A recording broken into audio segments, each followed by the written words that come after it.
What's good, YouTube? It's your boy King Leo, and I'm excited to bring you guys this video today. This is going to be more fantasy football content, and I'm going to start a new series. This is going to be the first episode of the new series. It's called Draft Day Debates. Now, what is Draft Day Debates? Draft Day Debates is going to be choosing players that you might have to decide between in rounds in your fantasy draft.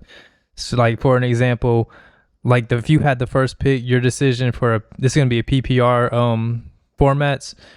The first pick is going to be like Jonathan Taylor or McCaffrey. So this is designed to help you guys, decide between players if you're in the middle. Oh, should I pick, Justin Jefferson? Should I pick Jamar Chase? Like, this is designed to maybe help you, give you guys a little bit of guidance of what you should do in your drafts. How I got the matchups. Now, you guys can interchange the matchups however, but I went on Fantasy Pros and they have a consensus expert rankings. So what I did was I took the first and second player, put them together, second and third and fourth, fifth and sixth, etc. Now those might not follow like ADP, but that follows like a good consensus rankings, like of how close players really are, so we can get a close breakdown. Because if we're comparing, a guy that's ranked 10th to a guy that's ranked 2nd, then that's going to be kind of like easy to decide. So we have some good debates to get into. First debate, and remember, this is going to be PPR. This is for PPR formats. I'm going to try to do like as many rounds as I can get through up until September. But here we go. First matchup, Jonathan Taylor versus Christian McCaffrey. So Jonathan Taylor, right now he's going off the board as the first overall player in his ADP. Look at his stats from last year. He played every game, had over 330 carries, 1,800 yards on 5.5 per carry, 18 touchdowns with 40 receptions on 51 targets, 360 yards and 2 touchdowns, and he finished as the RB1 last year in total points. Now, why should you pick Jonathan Taylor? Starting out, tons of volume, and not only that, he's efficient with his volume. So the key to points in fantasy and having high scores is volume. Volume is the bread and butter of fantasy. You need players that are going to touch the ball, because more touches leads to, more yards, more catches, more touchdowns, all of that. So having a player that gets the ball is going to get you points. That's the objective, is to find guys that are going to have the ball the most in their hands. And not only does Jonathan Taylor have that, he is ultra efficient when he has the ball. He averaged 5.5 yards to carry last season. Now the standard for running backs is usually 4 yards to carry. Like, I feel like that's solid. He's getting 5.5, so that's why he ended up with 1,800 yards last year. We've seen guys get 300 plus carries but end up with 13, 14, maybe 1,500 yards. He went for 1,800. So very efficient player, still young, in his prime, hasn't had any health concerns. So that's a plus with fantasy. He's going to be available. Like I said, and then he's on the field. On the field is more opportunities. Last season, in the last 8 weeks, he had over 70% of the snap share. So he's the bell cow back in Indianapolis for sure. Also led the league in red zone touchdowns. Touchdowns is another, component to fantasy points. In standard leagues, it's probably the most important thing. So if you guys are in standard leagues, value guys who get red zone opportunities. This is for PPR. Touchdowns is still valuable. Like, don't get me wrong, but led the league in red zone touches, so he's gonna get scoring opportunities. You've seen that last year. He had 18 rushing touchdowns. Looking at Jonathan Taylor, he's had an increase in the receiving game from his rookie year to his second season. So if we see progression from his second year last year to this coming season, the ceiling is only higher for Jonathan Taylor. Looking at his situation, the Colts arguably have the best offensive line in football, so that helps him tremendously. And maybe that's why he's so efficient, because he's running behind that offensive line. Also looking at a quarterback change. Now we could be like, well, we don't know. But personally, Matt Ryan is a better quarterback than Carson Wentz to me right now. Matt Ryan is getting older. He's losing the juice in his arm. He might not be the same player he was when he won the MVP. Probably isn't. But Matt Ryan has played a lot of football for a long time. So if he can just do his job, come to this offense, get the ball in the hands of his playmakers, the Colts rely on the run game. Jonathan Taylor, that shouldn't really affect him in a negative way. Now, a negative to Jonathan Taylor is Nyheim Hines is their, I guess, third down back, and he gets a lot of the receiving game work. But, we did see an increase in receiving game, catches and yards for Jonathan Taylor from year one to year two. So with Nyheim Hines, I think limits the full upside of Jonathan Taylor with him being there. So that's the only real, negative about Jonathan Taylor is that he doesn't have the full receiving upside, but still with what is there, he finished as the RB1 last season. Getting into Christian McCaffrey. Now, when we think about Christian McCaffrey, we always think about 2019, how he went crazy every single game, ended up with 471.2 points, and had the second greatest fantasy football season ever behind LaDainian Tomlinson. But if we're comparing Christian McCaffrey at his best to the best we've seen from Jonathan Taylor scored a total of 373 points last year. So Christian McCaffrey had 98 more points in his best season than Jonathan Taylor has had in his best season. So almost 100-point difference there in, the ceiling of Christian McCaffrey. Christian McCaffrey is a PPR machine. That's what makes him great. His pass catching ability. Easily, if he's, on the field, a majority of the season, he can get 1,000 with 100 catches. And in a PPR league, those catches just add up like crazy.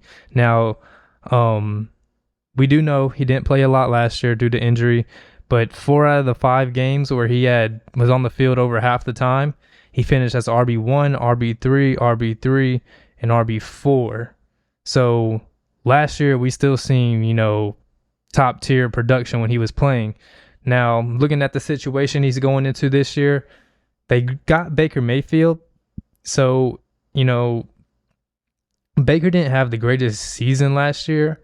So, is it an upgrade at quarterback? Personally, I think it is over Sam Darnold because how do I want to word this? I've seen a better version of Baker Mayfield than I've seen a better version of Sam Darnold. So I know what Baker Mayfield can be, and I've seen what Sam Darnold can be, and I would rather take Baker Mayfield. I think he's the better player. So Christian McCaffrey has an upgrade at quarterback. When you have an upgrade at quarterback, the offense should be better, should be on the field more, should see more opportunities, should see more touches. So that's why I think that's better for Christian McCaffrey this season. Also, they put more pieces on the offensive line. They went out in free agency and got Austin Corbett from the Rams. They drafted Ike Ekwonu from NC State in the first round. So a lot of pluses going there in the situation. But the knockback about Christian McCaffrey is his durability and injury history. He's only played 10 games over the last 2 seasons. Now, he hasn't had like a major injury like torn ACL, torn Achilles, things like that. So you can go get him because he hasn't, had a catastrophic injury to affect his athletic ability. But over the last 2 seasons, he has been, really fragile. He's only played 10 games. When you're looking at it from a fantasy football aspect, you want your number 1 pick, your best player, to be on your team. You don't want to have him on IR half the year. So that's the only thing. But Christian McCaffrey's upside, if he is to stay healthy, he's the best player in fantasy football. If he is not hurt, he's the best player. So that's kind of the battle you're fighting there with him and Jonathan Taylor if you're picking first, even if you're picking second and somehow both of them are still there. Now, the verdict on that for me is I'm taking Jonathan Taylor in that situation. We hear this saying all the time, the best ability is availability. To this point in their careers, Jonathan Taylor has been a lot more durable than Christian McCaffrey. I think even with the ceiling that Christian McCaffrey has in a PPR league, I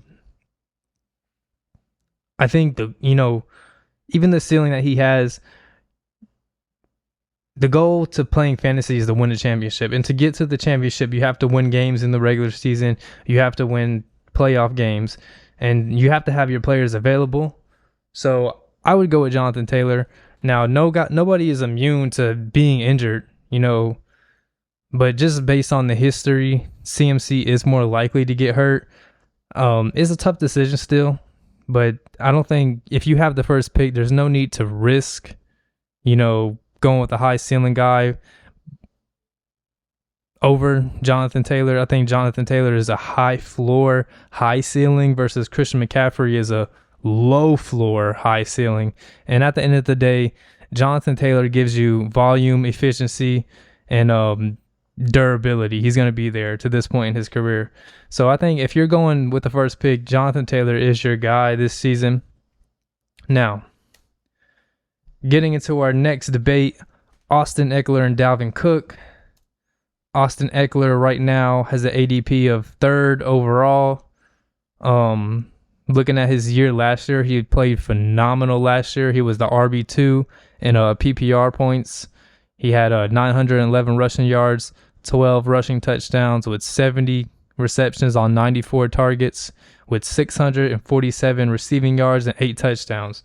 So he's like a poor man's McCaffrey. He's the same type of guy. He's going to go out there. He's going to catch passes. He's a PPR demon. Like he just is incredible in PPR formats. He is always heavily involved in the Chargers passing game. Over the last 3 seasons, he had at least 54 catches. And in 2019, he had 92 catches. So this is a guy that could always potentially push 100 catches. He had 70 last season, but he has the potential to go out and get 100 catches, especially if a guy like Keenan Allen goes down or Mike Williams and they really need to rely on their playmakers. Austin Ekeler could push for 100 catches. Now, he was also 14th in total touches last year with 17.2. So this is a guy that's going to get the ball. Now, what really stood out last season about Austin Ekeler versus his previous years and what made him the RB2 last year is the amount of touchdowns he scored. He had 12 rushing and 8 receiving, so that brings him to a total of 20 touchdowns. That is insane, and that's going to, touchdowns is a lot more valuable in standard, but still, every touchdown is 6 points in fantasy outside of quarterbacks. So this guy was eating in the red zone, and the reason why he was scoring so many touchdowns is because he was second in red zone touches last season with 63. So when the Chargers get into the red zone, and keep in mind, this is a great offense. This offense was 4th in yards and 5th in scoring last year. So this is an offense that's going to put up points, which is, an offense that scores a lot. The players in the offense have more scoring opportunities. So looking at it for fantasy, you want to target players in good, high-scoring offenses. So a guy like Austin Ekeler has the potential to go get 20 touchdowns, especially when they prioritize getting him the ball in the red zone, making him the second, having the second most red zone touches last year with 63. Now, downsides of Austin Ekeler, the Chargers, they have spoke out about reducing his workload. He's getting a little older in age. He has had injury history in the past, so they kind of want to. I think this is the first time he played a full season, if I'm not mistaken. But they have spoke out about reducing his workload. They did go out and draft Isaiah Spiller. They have guys there like Roundtree and Joshua Kelly. I don't think all of them are going to get that involved. Isaiah Spiller, definitely, I can see him getting more involved this year. Not more involved, this is his first season. I can see him getting involved this year in the offense. So I could see maybe the carries being limited back some. I can see that dropping to about like 170-ish. Maybe his receptions, I think his receptions will stay the same. But they have talking about limiting his workload. So I don't think he'll be 14th or in that area in touches. It'll probably go down to about 20th to 25th in touches a game, which is still enough, for a first-round pick in fantasy football. but definitely not the upside, of being the third overall pick. Other things to look at, he had 20 touchdowns last year, which is great, but I don't see that happening again. It is a good offense, but really touchdowns are a lot of it's kind of like luck almost. You don't really see guys go out and score 20 touchdowns every season.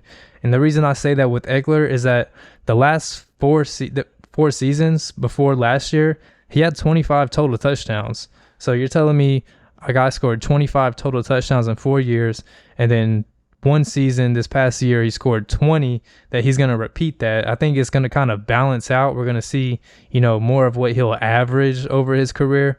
So I think he'll have touchdown regression. He will drop back in the rankings if he does have that, because that's really is what put him up there, that and then his receiving role. But going up against the person we're debating him against, Dalvin Cook, who is going off the board 8th right now on average across all platforms. Looking at his year from last year, he only played 13 games, had 249 carries for 1,159 yards, 4.7 in attempt with 6 touchdowns. In the passing game, he had 34 receptions on 49 targets for 224 yards. And he was the RB11 in points per game. I didn't want to really put his final ranking because he missed games, but in points per game, he was RB11. Now, facts about Dalvin Cook: 3 straight 1,000-yard seasons. He's averaged 12 rushing touchdowns a season over the last 3 years. So the last 3 years have been, very, very consistent. You have a guy that's pretty much a lock to get 1,000 yards and double-digit touchdowns. When he's healthy, he's a workhorse of the Vikings over, last season. He averaged 22 touches a game, which was 5th in the league. And he's been top 10 in touches over the last 3 years. So this is a guy that's been getting the ball.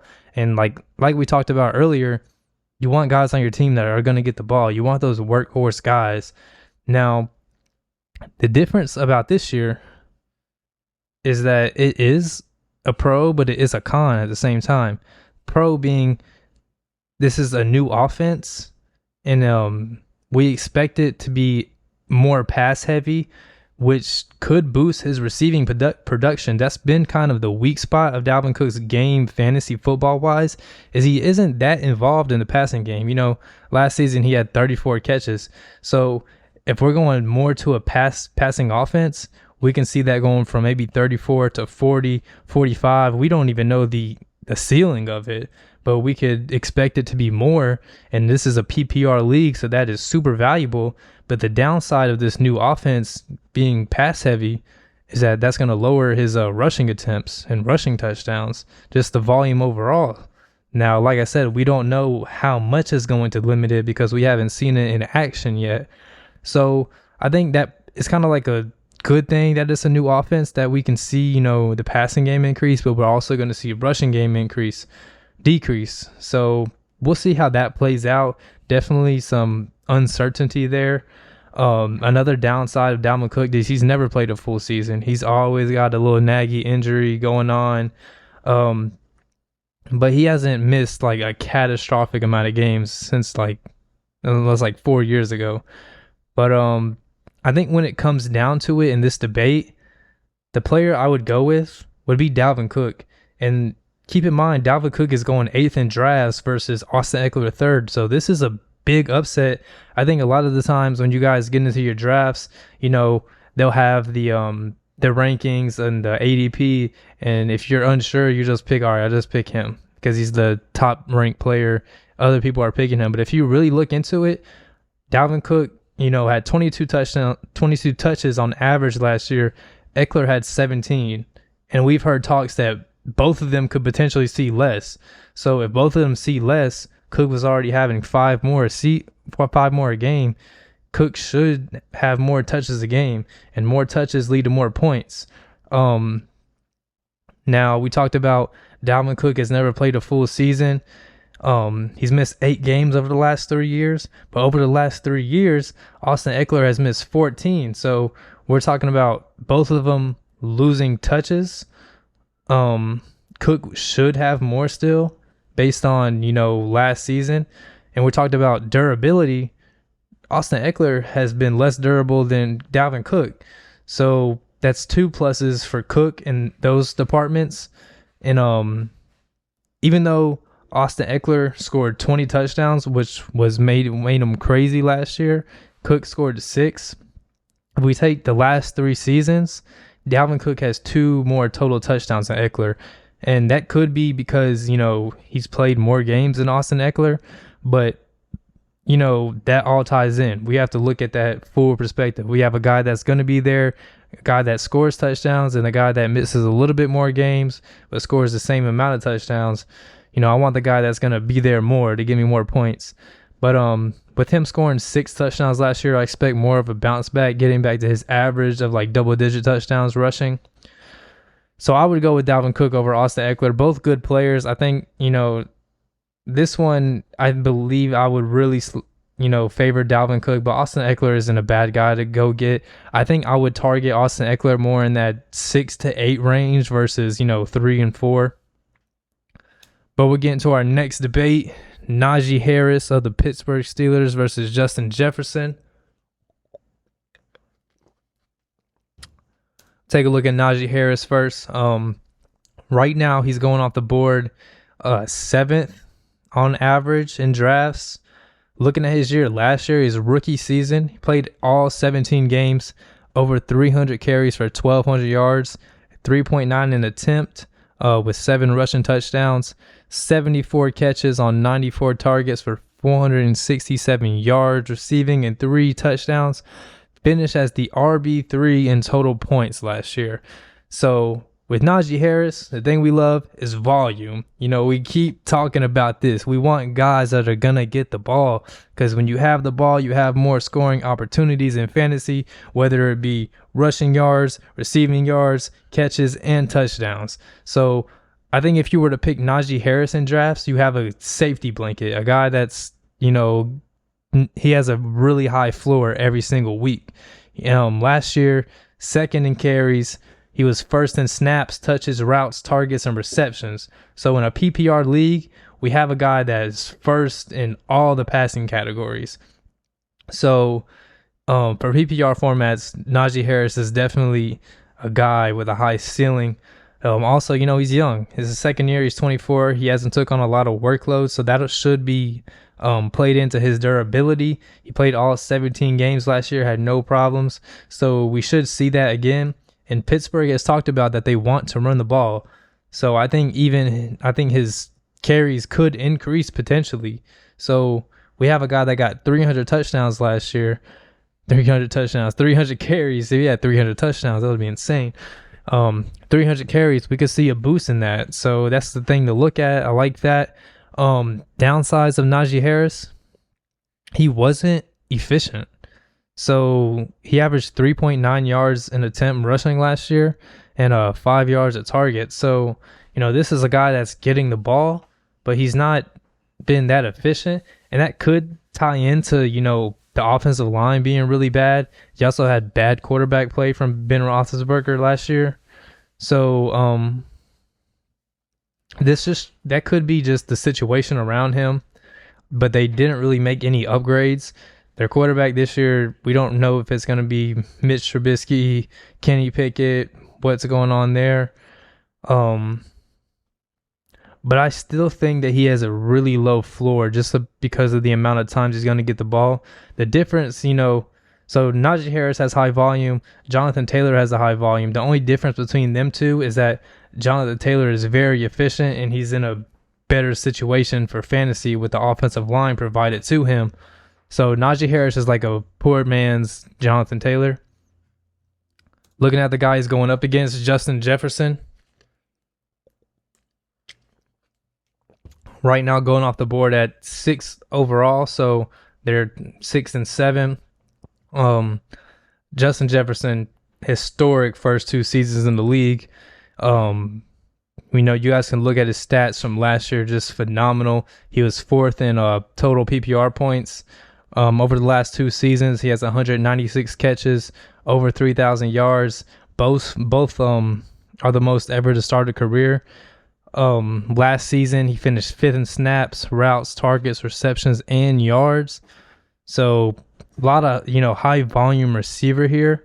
Now, the most exciting thing about this is that he's going into a new offense now under Kevin O'Connell.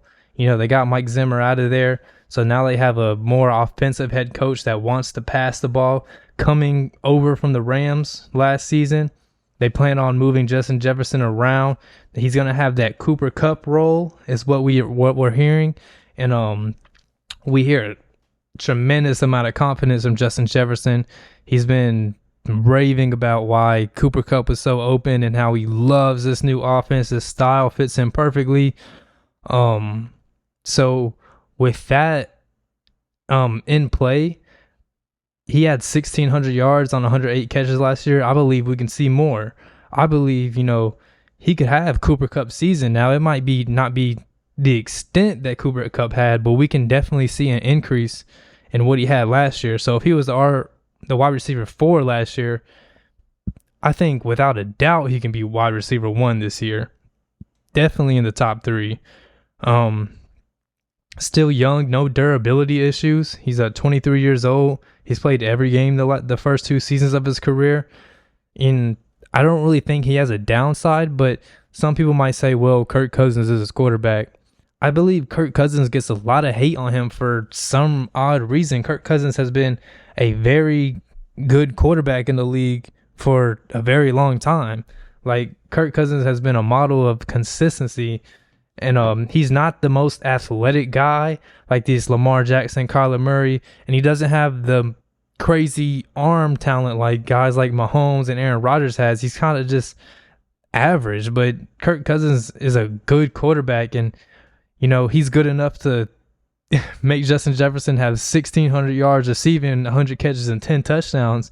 So if he can help Justin Jefferson do that, he can help Justin Jefferson get more production in a more pass-heavy offense. So I don't think Kirk Cousins is a negative. I don't think Justin Jefferson has one negative flaw about him.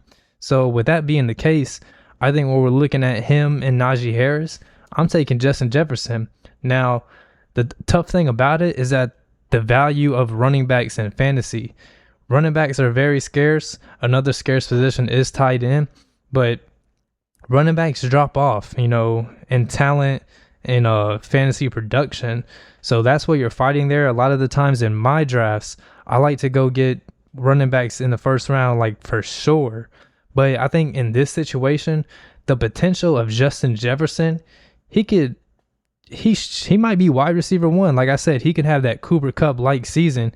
And this isn't a guy that we have to worry about, oh, he might get hurt, he might miss some games. No, to this point in his career, he's proven he's going to be there. So he's a guy that has a high floor and a high ceiling. Like, he shouldn't have less production than what he had last year, looking at 1,600 yards, 10 touchdowns, over 100 catches.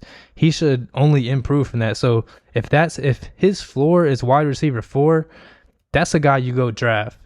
He has a better supporting cast than Najee Harris. The pieces around him, just a guy that's going to get a lot of volume and be very efficient. Go get Justin Jefferson if you're debating between him and Najee. Go get Justin Jefferson, period. His ADP right now is 6. I think it's valid that he can go high enough, as high as 3. I don't think you should take him over Jonathan Taylor and Christian McCaffrey, but if you want to take him 3rd, take him 3rd. I don't think he should go farther than 6. So Justin Jefferson over Najee Harris. Next debate, we have another receiver, Cooper Kupp, and then we have Derrick Henry. First, we'll get into Cooper Kupp. Now, this guy last year was just ridiculous. It was actually ridiculous.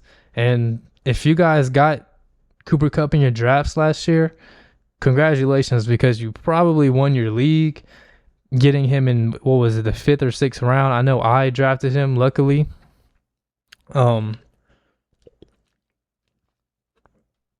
But looking at his stats from last year, this guy almost had 200 targets. He had 191 targets. So he was getting the ball thrown to him pretty much every other play. 145 catches, almost 2,000 yards, 16 touchdowns. He was the wide receiver 1 by far. Looking at it big picture, he had the 5th best PPR season all time. Running backs, receivers, tight ends. He had the 5th best PPR fantasy season of all time. The best among wide receivers. He had the Triple Crown last year. He had the most receptions in the league, yards, and touchdowns. Looking at other things, he led the league in snaps and targets. He just had an all-time production. He finished top 12 15 out of 17 weeks during the season. So this is a guy that every week, pretty much every week except for 2, he was in the top 12. So he was, his lowest score was 11.4 points, double digits. So his floor is super, super high. His floor is some guy's ceiling. LOL. He averaged 25.9, call it 26 points a game last year. If you have a guy like this on your roster, a guy like this could win it single-handedly. He was getting 30-point, 40-point games like it was nothing. And it wasn't just 1, 2, 3 weeks. It was every week this guy was getting 25, 30 points. Like I said, his lowest of the season was 11 points. And a lot of the times when I go into my rosters, I just ask my receivers to get double-digit points. I don't care, if you have this big game, just give me at least double digits. I could work with that. We could win with a guy getting double digits. This guy's lowest was 11.4. So super high floor. I think a lot of people forget that Cooper Kupp was a top 5 fantasy receiver other than last year. In 2019 he was phenomenal. He's had 3 straight seasons with 92 catches. So this guy has been, it wasn't he didn't have like a 1-year thing. This guy has been great in this league for the last 3 years. Really, since he came in, he just had that injury and then he had to recover from that. But other than that, this guy has been phenomenal in the league. This season, coming to his 2nd season with Stafford. So I think their chemistry and production potentially could only be better. They're going to have more rapport, more practice time, get to know each other better. And, they should be more consistent and have more chemistry this season. So, right now he's going 4th in drafts. I think that's about where he could where he should go. The only negative to Cooper Kupp is that they did bring in Allen Robinson this offseason. So I think Robinson will take some of those targets away. And I think he will take, some of the touchdown opportunities away. But other than that, Cooper Kupp is still going to be a guy that's going to get, I think his floor is like 120 catches for 1,500 yards and 10 touchdowns still. And, that's good enough to be top 3 wide receiver in fantasy. Could even maybe sneak into 1 if, we don't have people go crazy this year. But I think he's a lock to be a top 5 receiver in fantasy for sure. And, how many games he plays ties into that. But I think on average games he plays, he'll be top 3, average a game-wise. Looking at who we're comparing him against, Derrick Henry. Now, last year, Derrick Henry got hurt. He had a broken foot. Only played 8 games. In those 8 games, he had 219 carries, 937 yards, 10 touchdowns, 18 catches on 20 targets, and 154 receiving yards. If we just take the games he played and took the average of points he had from those games, he was the RB1. He was averaging more points a game than Jonathan Taylor was. So this is a guy that could potentially be an RB1. I mean, we know what he's done. He went for 2,000 rushing yards, the year before last year. This is a guy that has an elite amount of volume in Tennessee, an elite production since he's been the starter in 2018. Since 2018, he had 3 straight 1,000-yard seasons and double-digit touchdowns every year. And then we know what he did in 2020. And last year he would have done the same. He was on pace last season for almost 2,000 yards again. He was on pace for 1,989 yards and 21 touchdowns. So he would have finished as the RB1 if he was to stay healthy. Last year, he averaged 29.6 touches a game. So this guy is just, he's getting the ball a ton, super efficient, tons of touchdowns. Looking at the situation in Tennessee, it's still a run-first offense, and they lost A.J. Brown. Derrick Henry should be featured again, and then he might even get, this might be more of a running offense. Now, downsides of Derrick Henry, broke his foot, so we're going to see if he has, the same athletic ability, didn't have any regression. He's had a long time to recover, so I believe that he will be okay. The Titans could potentially limit his workload, maybe. I mean, he's 28. Not really. I think running backs, just players in general, once they hit 30, we start seeing athletic regression. So they could limit his workload coming off of an injury from last year, but we don't know. But that's to be determined. We'll see about that. In PPR leagues, lacks receiving upside. He's not a guy that's going to go out there and run routes, catch balls. They will throw him occasional swings and screen passes, but he's not going to go out and get 5 catches a game. He might get 2, 3, maybe. But in standard leagues, this guy is in the conversation for the first pick. In PPR leagues, he's going 5th in drafts right now. But with Derrick Henry, I think we just look at the full ceiling potential with him, as well as having a low floor. Now, with that in mind, with him and Cooper Kupp, I believe I would go with Derrick Henry. Now, you can't go wrong. You cannot go wrong if you're debating between these two guys at the 4 and 5 range. Reason why I would go with Derrick Henry is that with his injury, he's had time to recover. So, and that's been the only real injury Derrick Henry has had. It's not like this guy, he's went out and tore an ACL one year, then he played the full season, and now he's hurt again. This is the only real injury he had. Now, you guys might be like, well, first I want to say, also Derrick Henry in this situation, because he's a running back, the value of being a running back in fantasy. And then you guys might look at me and be like, well, you took, Justin Jefferson over Najee Harris.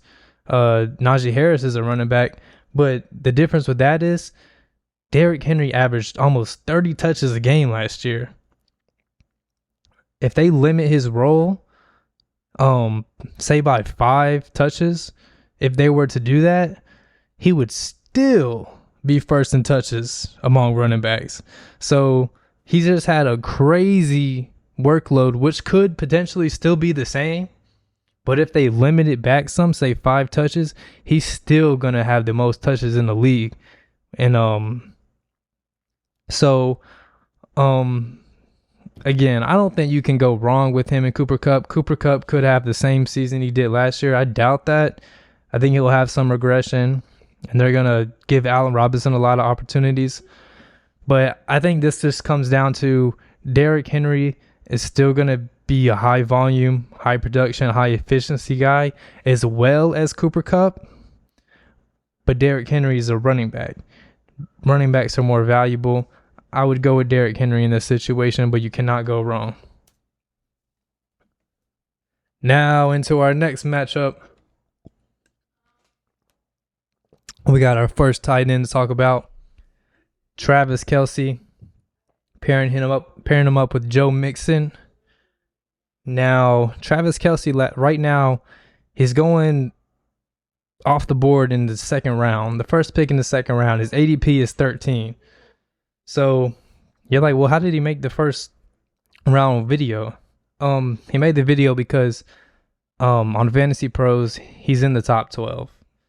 I believe he was, 7th overall. Maybe he was 8th, but he was in that range, and I think that's valid still because he's a top tight end in fantasy, and tight ends in fantasy are really valuable. Looking at last year, 92 catches on 134 targets, 1,100 yards, 9 touchdowns. He was the number 2 tight end in PPR formats. Kelce is, the definition of consistency. Since 2016 in PPR leagues, he's finished tight end 1, tight end 2, tight end 1, tight end 1, tight end 2. So his floor in the last 6 years has been tight end 2. 6 straight years with 1,000 yards, averaging almost 8 touchdowns a season. Last year, he finished first in routes run and tight end and touchdowns among tight ends. He was second in targets, receptions, and yards. So this is a guy that's going to be top 2 in every category. Now this season, the Chiefs do not have Tyreek Hill. They did bring guys in, but with Tyreek Hill leaving and Travis Kelce being familiar with this system, he should lead the team in targets this year. So we should see maybe a little bit increase in catches and targets and yards. It's a high volume passing attack in Kansas City. We know that. And Kelce has really not had any injuries. So this is a guy that's going to be there week in and week out for your team. Now, what we did see that are going to be negatives from last year, he regressed in snaps. We did see, personally, I seen a little regression in athletic ability. He is 33 years old, so that's prone to happen now. Also, his catch rate when the ball was thrown to him went down. Now, how do I think that is going to reflect his numbers? With him, I think his floor is still tight end 2, just because of the talent at tight ends is not that, there's not too many guys out there that are going to get the looks he's getting, even at this point in his career. So I think his floor is still tight end 2. Being with Kansas City, he's always going to have tight end 1 potential. Another thing, Kansas City did bring guys in, Juju and Sky Moore, and they could take targets, in those areas that Travis Kelce likes to work over the middle and underneath. But that's to be determined. We don't know how they're going to use those guys. I do believe Juju will be in the slot. I think Sky Moore will kind of take on that Tyreek Hill role, but they'll find, their own way to use him and use his skill sets as a player. Overall, Travis Kelce still, if you take him in the first round, I think that's valid. Looking at his matchup, Joe Mixon, right now going 10th in drafts on average. Joe Mixon had the best season of his career. 16 games, almost 300 carries for 1,200 yards, averaged 4 an attempt with 13 rushing touchdowns, 42 catches, 314 yards, and 3 touchdowns. He was the RB4 in total PPR points. Now, what we love about him, large workload. This is an ascending offense, getting better each season. He was 3rd in total touches, 6th in touches a game, and he was 3rd in goal line carries. So this is a guy that's getting the ball in a good offense, and he's getting touches around the goal line to score touchdowns. So all great for fantasy. Looking at his situation, the Cincinnati Bengals, they made improvements to the offensive line over the offseason. So I believe his yards per attempt should come easier and should increase because the offensive line is better. He's going to have overall more yards in general. He'll have more yards in general to generate fantasy points. Even with that, I believe, with the offensive line being better, that makes the offense better. Offense being better, they stay on the field more just opportunities in general. Also, the other aspect of being a running back is he was 3rd in route participation. Now, he didn't have crazy high, receiving numbers. 42 catches on 48 targets. Now, that's pretty efficient when the ball is being thrown his way.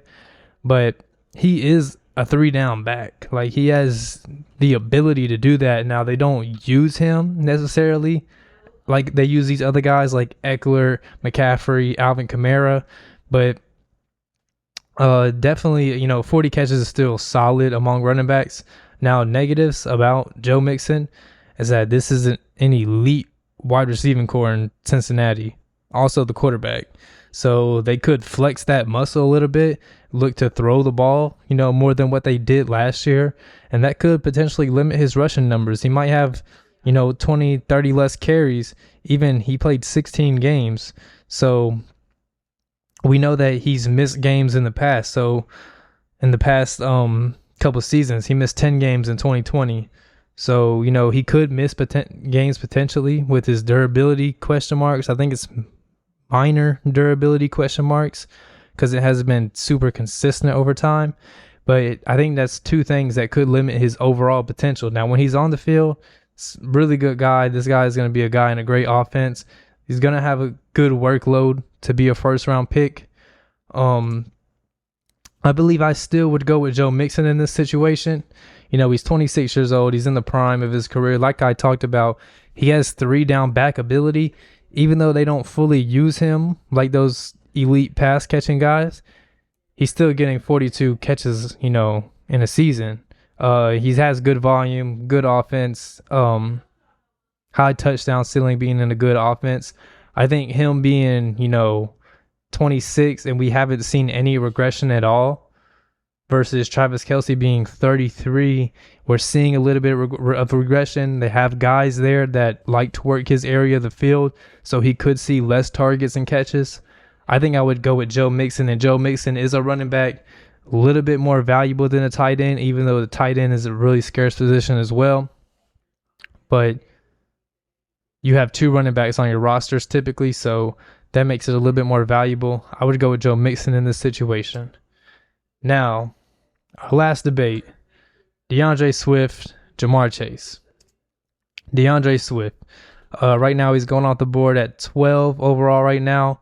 Played 13 games last year at 617 rushing yards, 8 rushing touchdowns, 62 receptions on 78 targets for 452 yards and 2 touchdowns. He was RB10 in average points per game. PPR machine. This guy is a great receiving back. The Lions throw him the ball a lot. I believe he really could have went almost 80 receptions if he played every game this year. Through week 11, he was first in targets and receptions among running backs. So this guy is the most targeted running back in the league outside of Christian McCaffrey when he's on the field. Before he got hurt last year, he was RB5. So this guy is an RB5 being drafted 12th in drafts right now. I believe he'll see an increase in touchdowns. He only had 7 this past year. I don't think that's going to happen again. I do see Detroit getting better offensively. So that'll lead to more scoring opportunities. I think he's a lock to be a top 10 back if he stays healthy in PPR. This guy if he stays healthy the whole year, he'll probably have 80 catches, which would be enough by itself on top of the rushing that he gets. Minor durability question marks. He's missed 7 games the past 2 years. Nothing major, but he is 23 years old, so I think he recovers quicker. We might not see him get hurt again because he is still young. Another down thing about DeAndre Swift, that Jamal Williams is there to take the, half of the rushing attempts. They split carries, so that limits the overall rushing upside of DeAndre Swift. If Jamal Williams wasn't there and they didn't use the extra back, DeAndre Swift would be in the number 1 pick conversation. But he is there, so we have to take that into account. Now, looking at the guy we're comparing him against is Jamar Chase, who obviously I didn't put a picture for, sadly. We're going to go in 9th off the draft boards right now, so he's going a little higher in drafts than DeAndre Swift. Phenomenal rookie season, man. Played incredible. 81 catches, and he had 1,400 yards. 18 yards of reception, 13 touchdowns. He was wide receiver 5 at the end of the year last year. He is immensely talented. He's an elite player right now in the NFL. He's in a good offense with a good quarterback. He is an explosive player. He has even, downfield and after the catch. This guy was at the top of the league in yards after catch yards. And he can create for himself. He doesn't have to rely on his quarterback to throw him perfect balls. This guy can catch a slant route and take it to the house. very similar to how OBJ was when he came in the league. Also 5th in red zone targets last year, ending up with 13 touchdowns. So this guy, he red zone opportunity, good offense, good quarterback. Now, down thing about him, which kind of works to his favor some, is that T. Higgins and Tyler Boyd are there. Those are a good number 2 and good number 3 receivers. So that limits his receiving potential because they're going to get targets, they're going to get touchdowns. But at the same time, those guys being there helps Jamar Chase, be very efficient. He can play comfortably and play how he wants to, and because he's going to get one-on-one coverage because you can't double him and leave T. Higgins and Tyler Boyd because those guys will eat you up too. So I think that negative with him is kind of a positive. With T. Higgins and Tyler Boyd being there, limits his full, upside because he's not going to get as many targets, but it makes him more efficient in the opportunities that he gets because he's one-on-one and he is an elite player and I think he should win 90% of the time one-on-one versus any corner in the league.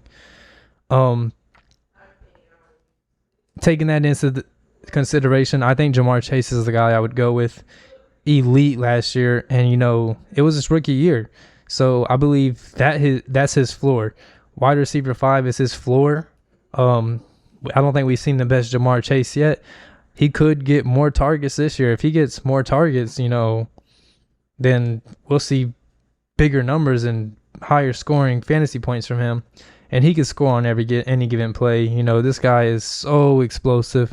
I just love his talent overall. I think his talent is enough for him to be top 5 in fantasy drafts. I love DeAndre Swift, but a little bit of durability. I think he is so reliant on the passing game. Is that for my running back, I don't want my RB1 to be just reliant on receptions and targets. Still, I would go with DeAndre Swift more top of the 2nd round. That's where I would value him. Now in dynasty leagues, I would take DeAndre Swift, in the 1st round. But I think, in redraft leagues, Jamar Chase, if you're debating between him and DeAndre Swift, Jamar Chase is the guy to go with. Now, all of these, matchups are interchangeable. You could be like, well, what if I, want to talk about Justin Jefferson versus Jamar Chase? Then you can do that. Just take, the facts that I gave you or even the thoughts you have and think about them yourself and compare them. Well, what would I do? These are all interchangeable. So with that being said, if you guys made it this far, thank you for watching. I'm going to have round 2 of draft day debates coming out soon. So you guys stay tuned. Check that out. Like, comment, subscribe. And I will see you guys in the next video. Peace.